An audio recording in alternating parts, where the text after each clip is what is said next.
would say that is your Okay. Hello, guys. My name is Kelly. I'm Juan. And that's Richard. Sorry. And we're doing the structure surveying drone. So, the purpose of our project. Oh, let's go over the overview. So first, we're going to talk about our inspiration. This is old.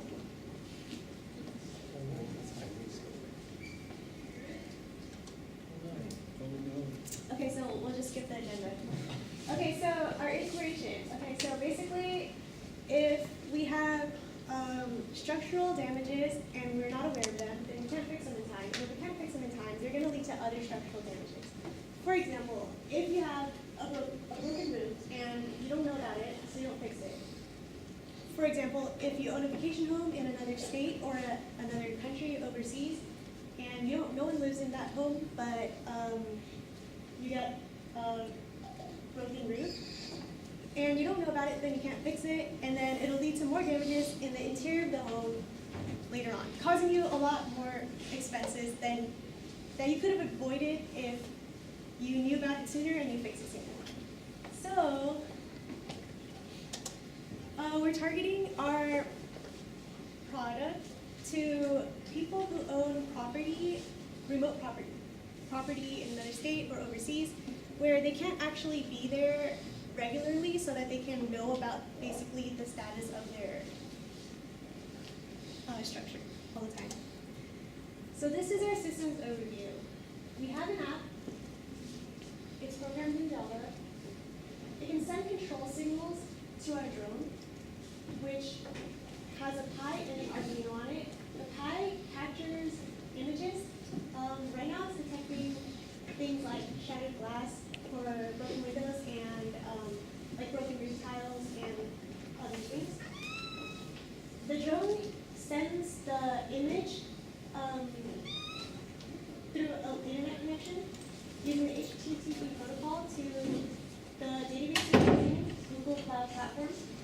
And the app uses the database to get the images, and from there the user can view the images, look at the timestamps, and basically service all the things that they need to service and then delete the images after they're finished serving it. So the thing with the image processing, we're using OpenCV as well. It's written in Python, and so the thing with this is that you may run into a lot of false positives, and so we kind of created an algorithm to filter them out. Based off of the consecutive frames, the recognition has to be consistent on that single image. So we filtered it out, and then we uploaded it again to the database for the app to find. So the cascades that we used, the pictures we used were, like a honeycomb or wasp colonies, broken roof tiling, or shattered glass. So the bottom right one is actually using the shattered glass bar cascade to recognize that there's a crack on my older phone, right? So we're actually using the cascade to look at glass that's not specifically the picture. We did make an app. The user interface is very simple. It's just, it will display a list of all the pictures in your database. It will give you the option to view it and delete it. And then, again, it's can send control signals to the drone to start the system and through internet or Wi-Fi. So right now we're going to do some demos.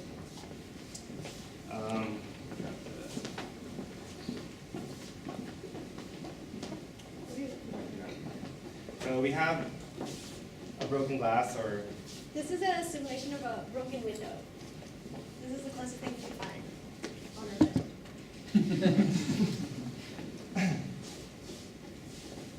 so I don't know if you guys can see it, but I reset it? yeah. Okay, well, this is the app so far. Let me see if I can use the webcam. We can just run.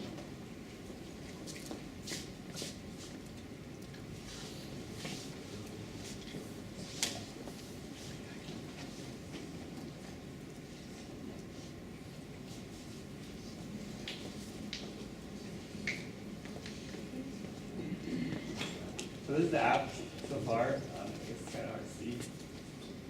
But there is a list of images that it has recognized in the past. And you can click on one, and you can view it. So this is like, would be a false positive, right? So you will still get some, but every now and then, like for example, the first one, it recognizes just the image that you use as a positive image. You have the option to delete it, and then you can toggle the power of the drone.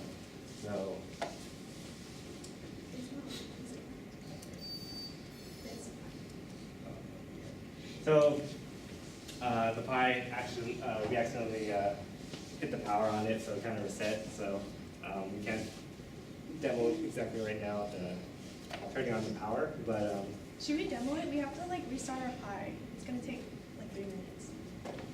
you can go on to the next. Yeah, we can go on. Oh yeah. I'll get it Oh yeah, done. you can. So,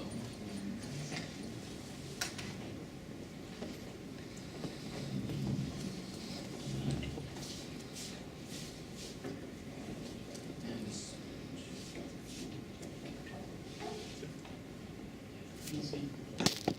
Easy.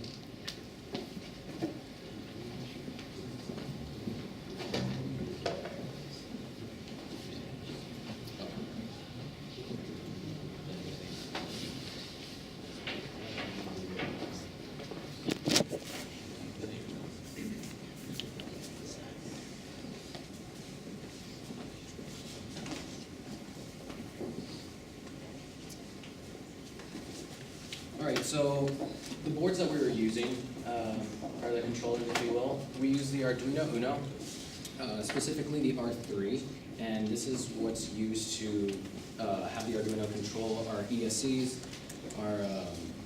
We also have an IMU, which contains a gyroscope and also an accelerometer, and also our ultrasonic sensors. And then we of course have the Raspberry Pi that we are turning on right now, that is responsible for all the image processing, OpenCV, and whatnot.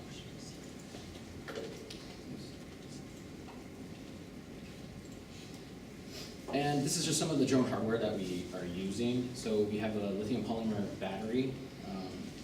Specifically, this type, we can jump to the bottom. It has a flight time of 20 minutes. We have them attached to brushless motors, and those are attached to ESCs. ESCs are electronic speed controllers. They're what control and regulate the power to the motors, and they provide a linear response, so it makes them nice and smooth and they work well with one another. And like I mentioned earlier, we are using an IMU. I believe the submarine team was also using one to do the exact same they're doing. Accelerometer measures the acceleration of the quadcopter as well as the tilt in respect to the, basically the tilt in respect to the Earth's surface. And then the gyroscope is used to measure angular velocity. Yeah, and it also measures the rate that it goes about an axis. So you hear terms like pitch, yaw. So pitch is essentially that forward axis. The roll is the sideward axis, or the y-axis going side to side, and the yaw is the basically if the quadcopter was spinning along that z-axis. Overall, the weight of our quadcopter is about 3.3 pounds, and yeah. So we'll go ahead and demo. I need to show that.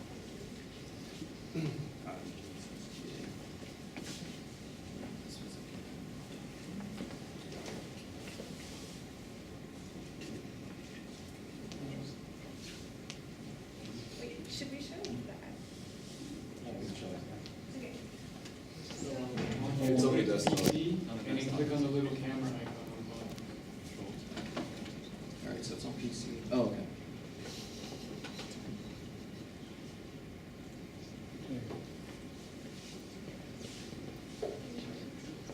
Okay, so this is a broken glass, so you can see that it does detect it. Given that there's not too much glare and stuff like that, you will get some detection, and then it'll save it to the database. And then from the app, you can refresh it, and then there's your list again, and at the very bottom, you see that that's the picture, right? And then from here, you can delete it again if you want. And then you should be able to turn it on. So I hit toggle power, turns on, and then if I hit it again, And that's actually going over the internet, so anywhere you have an internet connection, you can actually make the system turn the on. drone turn on and off. Or you can send it control signals from overseas or wherever you want. and then And that's about it. that's about it.